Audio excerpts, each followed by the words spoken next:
सतीश जी, क्या ये तुलना उचित होगी कि राम मंदिर एक बड़ा मुद्दा होगा और भारत जोड़ो यात्रा, क्या दोनों की तुलना करना उचित होगा? देखिए, दोनों अपने अपने पोल पर बहुत बड़ी चीज है। मैं कह रहा हूं इस बात को, मैं राहुल गांधी का इस मामले में प्रशंसक भी हूं कि अपने आइडिया ऑफ इंडिया के आइडियोलॉजी को लेकर वो अगर वो एक चुनौती खड़ा करते हैं, वो एक संचार करते हैं, तो मैं उसको बुरा नहीं मानता।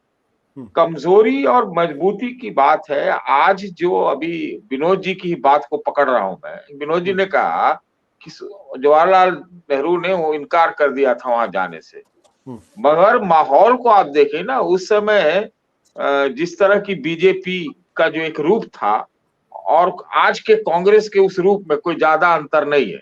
एक तरफा ही स्थिति थी और आज भी एक तरफा स्थिति है। मैं तो बहुत दूसरे ढंग से कह रहा हूं, आप लोग को बुरा लगेगा, आपको नहीं, विनोद जी को बुरा लगेगा, चाहे उनको पूर्णिमा जी को बुरा लगेगा। मैं तो ये देख रहा हूं कि इस चुनाव में कांग्रेस अपने ऐतिहासिक लो पे जा रही है। हो सकता है 24 में 24 सीट पर अटक जाए, 52-44 तो रही है। कारण है उसका कि आपके पास क्या है, ना आपके पास संगठन है, ना आपके पास कार्यकर्ता है, ना आपके पास नैरेटिव कंट्रोल करने का कोई तरीका है, ना आपके पास मीडिया है, आपके पास है क्या? क्योंकि एक सत्याग्रही टाइप का आदमी चलता चला जाए और उसको कोई सपोर्ट करने वाला उस ढंग से नहीं हो तो क्या होगा?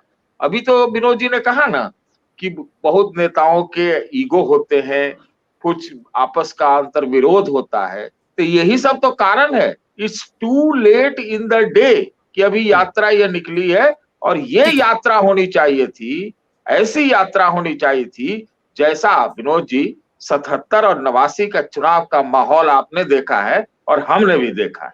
वो माहौल एक साल पहले से तैयार हो गया था और आज इंडिया जो दलदल है, INDIA जो दलदल है, इसको सच्चाई मानिए कि इंडिया इंडिया INDI पता नहीं हुआ खड़ा करके और सब एक दूसरे को काटने पे लगे हुए हैं। इसलिए मैंने कहा कि ये चुनाव एक तरफा हो चुका है।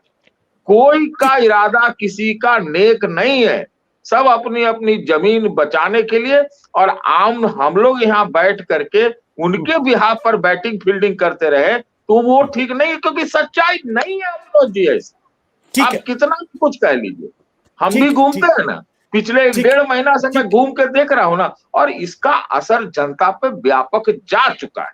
आप किसी को उठा के बात कर लीजिए ना, हम तो कहते हैं आशुतोष जी को कि आप सत्य हिंदी पर 20-25 आदमी का 50 आदमी का डेली एक बॉक्स पॉप चलाइए और आप देख लीजिए, तो आप कहिएगा कि जी नहीं शंकराचार्य नहीं आए, ये हुआ नहीं हुआ। अरे उन्होंने भी बड़ा सोच समझ के ना 22 जनवरी को रखा होगा, लगे हाथ वोट ऑन अकाउंट आएगा और लगे हाथ चुनाव का घोषणा हो जाएगा। कहाँ तक आएगा? आप लोग 24 महीना लगा दिए, एक सीट भी आप 24 को मतलब आप सीट शेयर नहीं कर पाए, एक दफ्तर तो बना नहीं पाए, एक कॉमन मिनिमम प्रोग्राम तो नहीं बना पाए और सारे नहीं, मैं सुनिए आप हमसे, मैं कह रहा हूं कि आप चाहते आज INDIA के 150 नेता एक साथ मणिपुर से निकलते, कहाँ है सब? है कहाँ सब?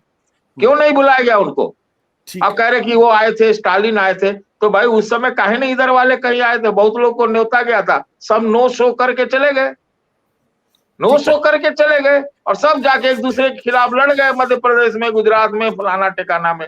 मामला दलदल वाली है, स्थिति अच्छी नहीं है, चुनाव एक तरफा ही लग रहा है। ठीक है आशुतोष जी, मैं सिर्फ एक चीज ऐड करना चाहती हूँ। सतीश जी ने कहा कि इनके पास है क्या, ना संगठन है, ना मुद्दा है, ना कार्यकर्ता है। 2004 में सतीश जी इनके पास क्या था? और उस समय 2004 और 2024 में 20 साल का अंतर हो चुका है मैडम।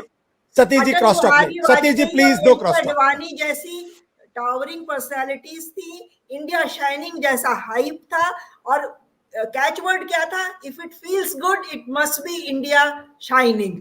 तो उसमें जब उस वक्त भी इनके पास न नेता था, न कोई क्लियर मुद्दा था, लेकिन 2004 में भी हमने देखा कि कुछ उलटफेर हुई।